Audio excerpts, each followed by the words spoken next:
Que bom que os bons ventos os trouxeram novamente à continuação de nossas leituras. Então vamos lá.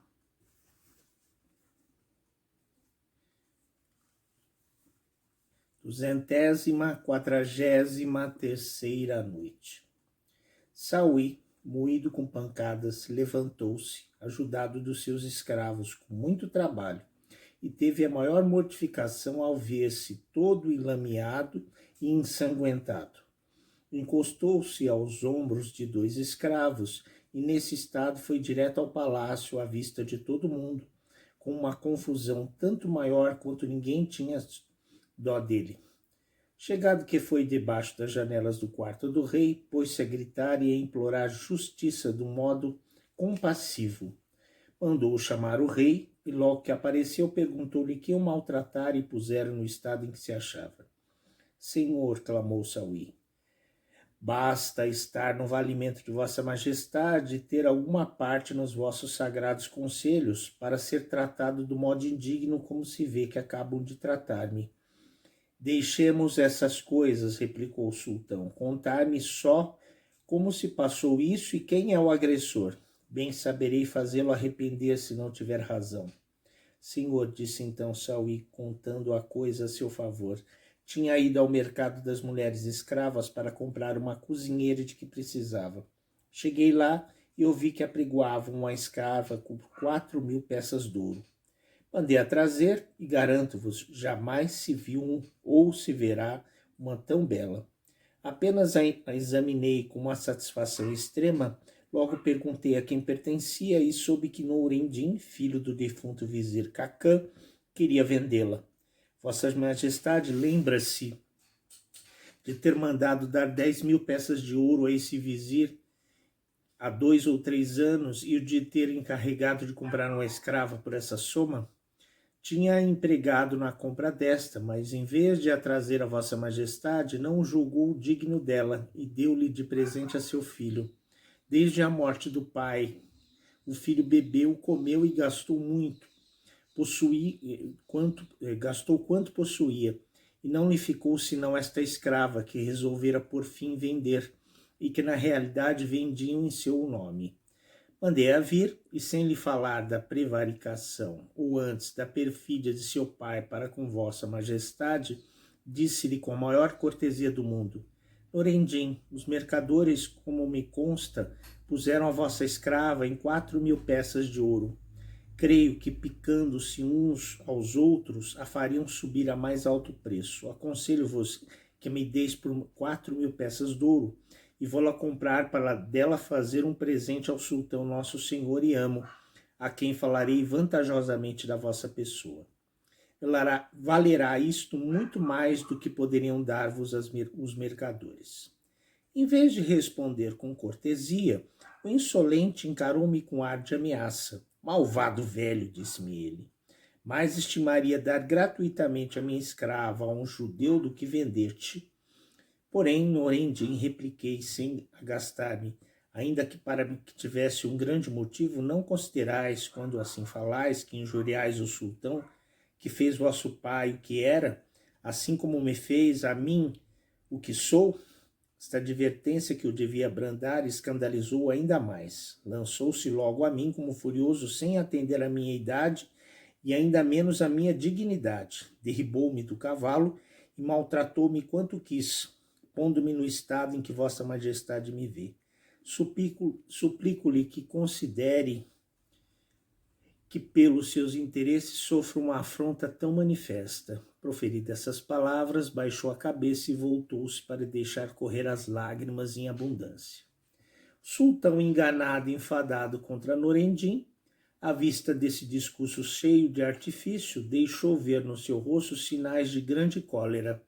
Voltou-se para o capitão das guardas, que estava ao seu lado, e disse-lhe, tomai 40 homens da minha guarda, ponde a saque a casa de Noureddin, e depois de ter dado ordem para que a arrasem, trazei-mo com a sua escrava.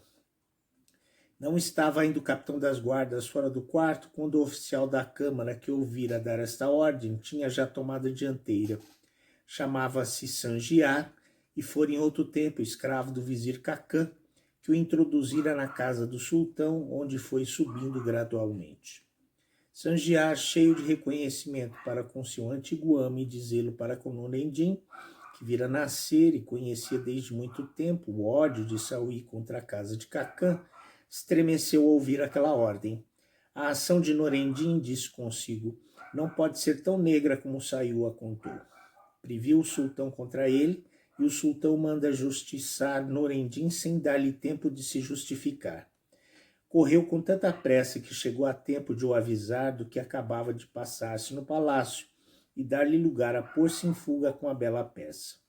Batem à porta de tal modo que obrigou Nurendin, que já não tinha criado havia muito tempo, a vir ele mesmo abrir sem perda de tempo. Meu rico senhor, disse-lhe Sangiar, não há segurança para vós em Balsora. Parti e fugi sem perda de tempo.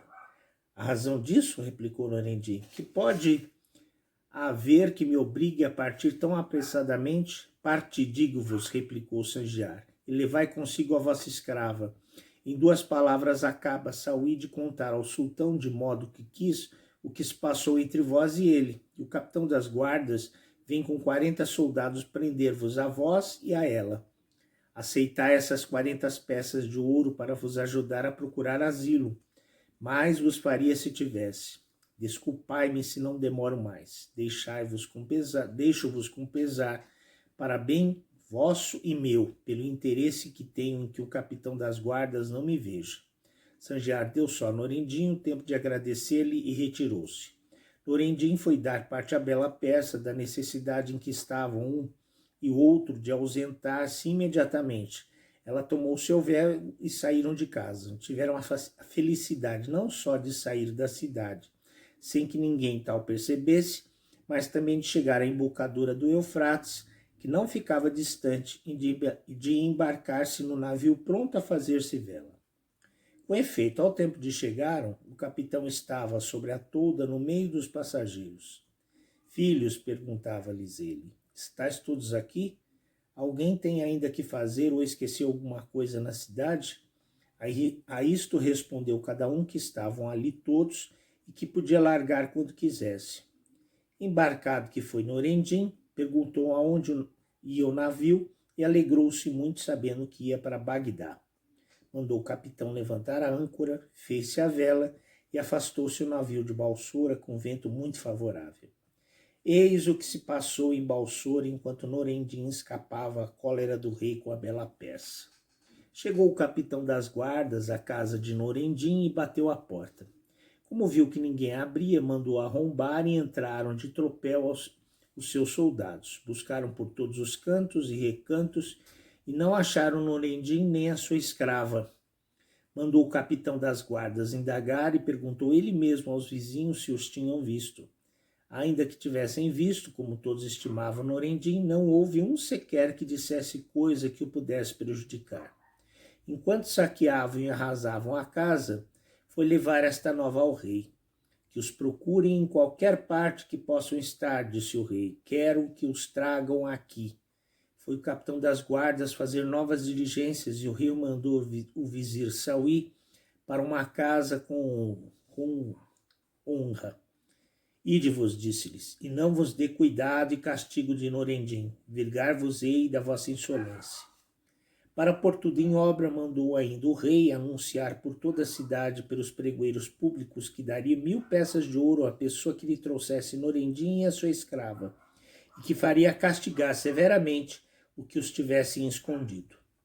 Porém, por mais cuidado que tomasse, por mais diligências que mandasse fazer, não lhe foi possível obter nova alguma deles, e o vizir Saui teve só a consolação de ver que o rei havia tomado o seu partido. Nurendin e a bela peça adiantavam-se todavia, e faziam a sua derrota com toda a felicidade possível. Aportaram finalmente a Bagdá, e logo que o capitão, satisfeito de ter acabado a sua viagem, avistou a cidade. Filhos, clamou ele, falando aos passageiros, alegrai-vos, eis aí essa grande e maravilhosa cidade, onde há um concurso geral e perpétuo de todos os lugares do mundo. Nele achareis uma multidão de povo imenso, e não tereis ali o frio insuportável do inverno, nem os calores excessivos do verão, Nela gozareis uma primavera que dura com as flores e com as frutas deliciosas do outono. Ancorado que foi o navio um pouco mais abaixo da cidade, os passageiros desembarcaram e foram para os seus alojamentos. Deu Norendim 5 peças de ouro pela sua passagem e desembarcou também com a bela peça. Todavia, como nunca tinha vindo a Bagdá, não sabia onde alojar-se. Andaram bastante tempo ao longo dos jardins que bordam as margens do Tigre e costearam um que estava cercado de uma bela e longa muralha. Chegando ao cabo, tomaram por uma rua comprida e bem calçada, onde avistaram a porta de um jardim com um belo chafariz ao pé. A porta, que era muito rica, estava fechada, mas havia um vestíbulo aberto onde se via um sofá de cada lado. Eis aqui um lugar já cômodo, disse Norendim, a bela peça. Anoitece e comemos antes de desembarcar. Soube parecer que passemos aqui a noite e amanhã pela manhã teremos tempo de procurar alojamento. Que vos parece? Vós sabeis, senhor, respondeu a bela peça, que quero unicamente o que quiserdes. Não passemos além, se assim o desejais. Beberam no chafariz e subiram a um dos sofás, no qual se entretiveram algum tempo. Dele se apossou finalmente o sono e adormeceram ao murmúrio agradável da água. Pertencia o jardim ao califa e havia no meio um grande pavilhão chamado Pavilhão das Pinturas, porque o seu principal ornamento eram pinturas em estilo persa, devidos ao pincel de diversos artistas que o califa mandara vir expressamente. Nesse pavilhão havia um grande e soberbo salão, a quem 80 janelas, tendo cada uma um lustre, davam luz. Esses lustres não se acendiam senão quando o califa vinha ali soroar, e quando o tempo estava tão sereno que não soprava a menor aragem. Irradiavam então um tal esplendor que servia de muito longe, que se via de muito longe no campo e de uma grande parte da cidade. Não havia senão um guarda nesse jardim, e era um velho oficial chamado Sheikh Ibrahim, que ocupava este posto, que o califa lhe dera em recompensa, fazendo-lhe recomendação expressa de que não deixasse entrar nele toda a gente, e principalmente que não consentisse que se assentasse ou se demorasse alguns nos 2 sofás que estavam à porta da parte de fora, para que se conservasse sempre enseados, receber igualmente ordem para castigar os que nele encontrasse. O negócio obrigara o guarda a sair, e quando voltou, sendo dia ainda claro, logo percebeu que 2 pessoas dormiam sobre um dos sofás, ambas com a cabeça coberta para livrar-se dos mosquitos. Percebeu neste momento Sherazade que já era dia e cessou de falar, continuando na noite seguinte. Puxa vida, que desgraça a de Norendim da bela peça, novamente tendo que fugir da cidade de Balsora por conta das perseguições de Saiu. Que será deles? E agora que foram encontrados no jardim do califa, num sofá em que era proibido se deitar ou sentar? Será que o guarda os castigará? Veremos na continuação dessa história amanhã. Aguardo todos vocês. Alabei.